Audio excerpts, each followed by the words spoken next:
Hello दोस्तों, स्वागत है आपका फिजिक्स एरिया चैनल पर। जैसा कि आप लोग जानते हैं, हम लोग इस टाइम क्लास 9th का फिजिक्स पढ़ रहे हैं, जिसमें हमें देखना है आज की गति के आधार पर ग्राफ कितने प्रकार के होते हैं।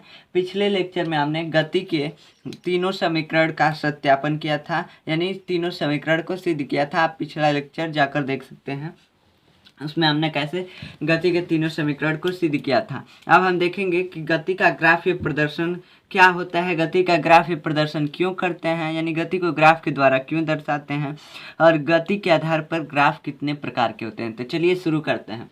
तो देखिए, गति को ग्राफ के द्वारा इसलिए दिखाया जाता है ताकि हम कई राशियों को, राशि मतलब क्वांटिटी, जैसे वेग, चाल, दूरी, कुछ राशियों को आसानी से बस ग्राफ देखकर पता कर सकें। अर्थात हम राशियों को आसानी से देखने के लिए हम ग्राफ के द्वारा गति को दर्शाते हैं। तो चलिए देखते हैं गति के आधार पर ग्राफ कितने प्रकार के होते हैं। तो गति के आधार पर ग्राफ दो प्रकार के होते हैं। कितने प्रकार के? दो प्रकार के। पहला क्या होता है?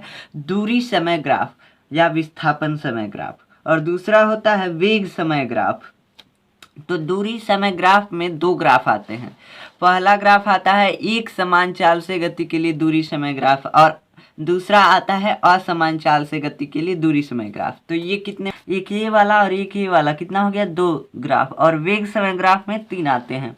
एक समान वेग से गति के लिए वेग समय ग्राफ आता है, एक समान वेग से गति के लिए वेग समय ग्राफ, और एक समान त्वरित गति के लिए वेग समय ग्राफ, और असमान त्वरित गति के लिए वेग समय ग्राफ। तो इसमें तीन आ गए, इसमें तीन आ गए और दो इसमें, तो कितना होगा? 5 ग्राफ। यानी गति के आधार पर कुल 5 ग्राफ होते हैं। लिखने के लिए लिखते हैं कि दो ग्राफ होते हैं। देखिए, दो में, एक में आता है 2 और एक में 3।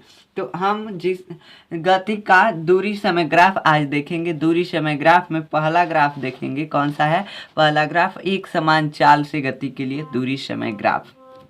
तो इस ग्राफ से हमें क्या पता चलता है? इस ग्राफ को देखने से हमें किसी वस्तु का वेग हम पता कर सकते हैं, किसी वस्तु का वेग पता कर सकते हैं। आप कोई कह दे कि कोई वस्तु एक ग्राफ में एक समान चाल से इतना कोण बनाते हुए, मान लीजिए थीटा कोण बनाते हुए गति कर रही है, यहाँ पे थीटा कोण बनाते हुए गति कर रही है, तो इसका वेग कितना होगा? तो इसका वेग का फार्मूला होता है v=tan थीटा। यानी यहाँ का थीटा का अगर टेन ले लेंगे, टेंजेंट अगर ले लेंगे, तो वेग इस वस्तु का, जो इस ग्राफ में दर्शाया गया है जिस वस्तु को, उस वस्तु का वेग हमको पता चल जाए। तो देखिए ये कैसे पता चलता है। तो मान लीजिए अभी आपने किसी वस्तु को देखना प्रारंभ किया, अभी विरामावस्था में है वस्तु, तो विरामावस्था में समय भी 0 रहेगा। तो 0 सेकेंड से आपने देखना प्रारंभ किया, 0 सेकेंड से, और देखा कि अभी वस्तु विरामावस्था में है, तो उसने कितना विस्थापन हुआ उस वस्तु में? 0, क्योंकि वह विरामावस्था में। फिर कुछ समय बाद, मान लीजिए t सेकेंड बाद, 30 सेकेंड बाद, या t समय बाद, 1 2 3 कुछ सेकेंड हो सकता है ना, तो उसको हम मान लेते हैं t सेकेंड। t सेकेंड बाद विस्थापन कितना हो जाता है? S1। अब दोनों को मिला देते हैं, मिलाकर जो बिंदु प्राप्त होता है उसी पर न ग्राफ बनाते हैं। फिर मान लीजिए कि यहाँ से t2 सेकेंड लगा, t2 सेकेंड लगा, t2 समय लगा, और फिर विस्थापन हुआ S2। फिर इन दोनों को मिलाएंगे तो यहाँ एक बिंदु प्राप्त होगा। तो दो बिंदु प्राप्त हो गए हमको। अब हम इसको मूल बिंदु से दोनों बिंदुओं को मिलाएंगे तो हमें एक सीधी रेखा प्राप्त हो रही है। हम देख रहे हैं कि हमें एक सीधी रेखा प्राप्त हो रही है। क्यों? क्योंकि यह वस्तु एक समान चाल से गति में है, इसलिए सीधी रेखा हमें प्राप्त होती है।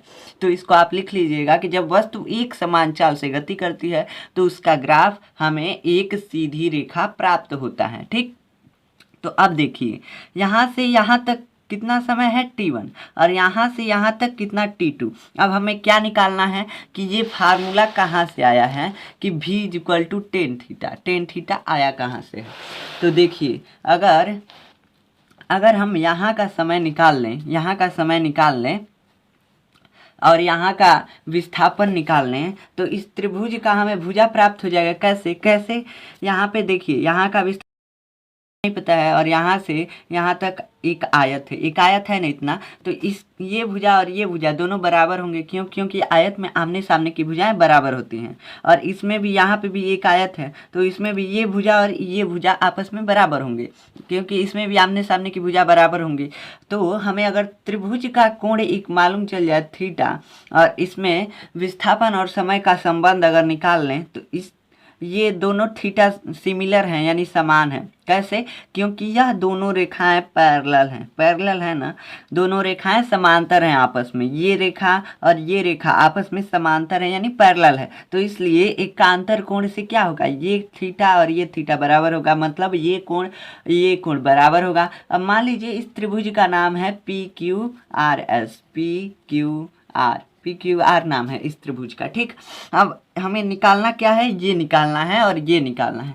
तो कैसे निकालेंगे, देखिए यहाँ से यहाँ तक समय कितना है T2 और यहाँ से यहाँ तक T1। इतना तो हमें मालूम नहीं है कि इतना कितना है, तो हमको इतना ही निकालना है।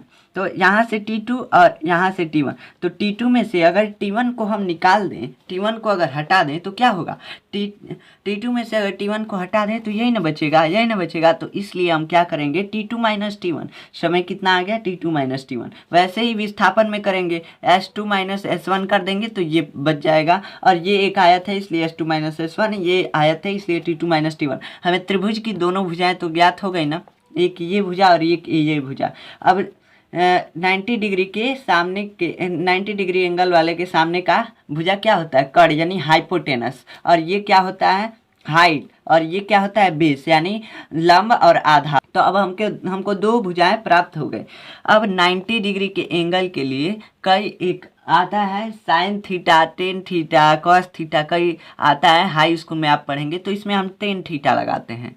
टेन थीटा क्यों लगाते हैं, क्योंकि टेन थीटा में ही लंब और आधार का अनुपात होता है, लंब और आधार उसमें ही रखना होता है। और किसी में साइन थीटा में रहता है लंब बटा कर्ण, तो कर्ण इसमें दिया नहीं है तो इसलिए साइन थीटा हम लगा नहीं सकते हैं। तो टेन थीटा क्या होता है, देखिए लंब और आधार के अनुपात का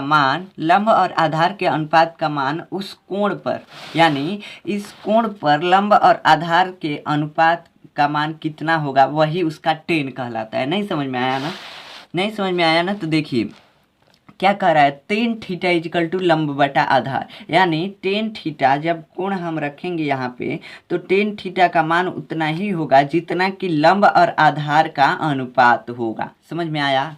अब तो समझ में आया होगा कि टेन थीटा का मान उतना ही होगा जितना कि लंब और आधार का अनुपात होगा। तो एक ये नियत रहता है, इसलिए टेन थीटा का मान बनाया जाता है। तो टेन 0 डिग्री का मान होता है 0, टेन 30 डिग्री का मान 1/√3, और टेन 45 डिग्री का मान 1, और टेन 60 डिग्री का मान √3, टेन 90 डिग्री का मान इनफाइनाइट यानी अनंत। ये मान आप कहीं नोट करके रख लीजिएगा। ठीक, अब ये एक सिद्ध करके देखिए कैसे होगा, टेन 0 डिग्री का मान 0 कैसे होगा। अब देखिए ये एक 90 डिग्री का एंगल है ना, 90 डिग्री का एक त्रिभुज है, 90 डिग्री वाला एक त्रिभुज है। ठीक, तो ये थीटा हम ले रहे हैं। अब ये घटते घटते, ये मान लीजिए घटते घटते रेखा इस पे आ जाए, तो इस पे आ जाएगी तो थीटा कितना हो जाएगा 0 डिग्री। क्यों? क्योंकि ये रेखा इस पे आ गई, ये रेखा ये जो है ये इस पे आ जाएगी तो 0 हो जाएगा। तो लंब कितना होगा, जब इस पे आ जाएगी यहीं पे तो 0 हो जाएगा ना लंब, तो लंब 0 होगा। और आधार, तो लंब और आधार के अनुपात के मान को थीटा कहते हैं, टेन थीटा कहते हैं। तो लंब यानी 0 और बटा आधार मान लीजिए x कुछ भी हो सकता है, x के जगह पे कुछ भी रख सकते हैं। तो जब 0 में किसी भी संख्या से भाग देते हैं तो कितना आता है 0 आता है ना, तो इसलिए टेन थीटा का मान 0 आ जाता है 0 डिग्री पे। वैसे ही अब कई मानों को प्रूव किया जाता है, लेकिन वो हाई स्कूल में प्रूव किया जाता है, यहाँ पे हम नहीं प्रूव करेंगे। अब देखिए टेन थीटा इजिकल टू क्या होता है, लंब बटा आधार। हम ये क्यों लिख रहे हैं, क्योंकि हमें ये सिद्ध करना है v equal to tan theta, यानी वेग equal to tan theta, graph का थीटा हम ले सकते हैं। ठीक, तो टेन थीटा इजिकल टू लंब बटा आधार, लंब कितना S2 माइनस S1 लंब है, और आधार कितना है T2 माइनस T1। तो क्या होगा S2 minus S1 by T2 minus T1। Tan theta equal to S2 minus S1 by T2 minus T1। अब ये S2 और S1 क्या है, विस्थापन है ना, तो विस्थापन का ये अंतर हो रहा है, विस्थापन का डिफरेंस है, यानी डिस्प्लेसमेंट का डिफरेंस है, यहाँ टाइम का डिफरेंस है। तो डिफरेंस को हम रिप्रेजेंट करने के लिए क्या लिखते हैं, यानी अंतर को दिखाने के लिए क्या लिखते हैं, डेल्टा लगाकर, और उस क्वांटिटी यानी उस राशि को लिख देते हैं जिसका अंतर होता है। तो यहाँ पे डेल्टा S इसलिए लिखते हैं, इसका मतलब यही हुआ कि S2 माइनस S1, याद रखिएगा डेल्टा इसीलिए लगता है। ठीक, यहाँ पे T2 माइनस T1 समय का अंतर है, यानी टाइम का डिफरेंस है, इसलिए डेल्टा टी लगा देंगे तो tan theta equal to S delta S by delta T, यानी समय का अंतर बटा विस्थापन का अंतर बटा समय का अंतर। अब विस्थापन बटा समय क्या होता है, डिस्प्लेसमेंट अपन टाइम क्या होता है, वेलोसिटी होता है ना, वेलोसिटी यानी वेग। तो एस अपन टी के जगह पे क्या, इसलिए एस अपन टी के जगह पे हम वेग लिख सकते हैं ना, तो वेग इज इक्वल टू हो जाएगा टेन थीटा। तो वेग is equal to tan theta, यही यहाँ से ये फार्मूला प्रूव होता है। अब आपको ये क्वेश्चन दे दिया जाएगा कि किसी ग्राफ में एक वस्तु का एक समान चाल से गति करते हुए जाती है और वह थीटा कोण बनाते हुए, थीटा की जगह पे कुछ भी दे सकता है, जैसे 45 डिग्री कोण बनाते हुए जा रही है, तो उस वस्तु का वेग क्या होगा। तो उस वस्तु का वेग होगा 1 मीटर पर सेकेंड। क्यों? क्योंकि 1045 का मान कितना होता है, 1045 का मान 1 होता है, तो इसलिए 1 मीटर पर सेकेंड आएगा। ठीक, अब आशा है कि आप लोग को समझ में आ गया होगा ये। अब आगे हम देखेंगे असमान चाल के लिए दूरी समय ग्राफ, अगले लेक्चर में देखेंगे। मिलते हैं अगले लेक्चर में, तब तक के लिए धन्यवाद।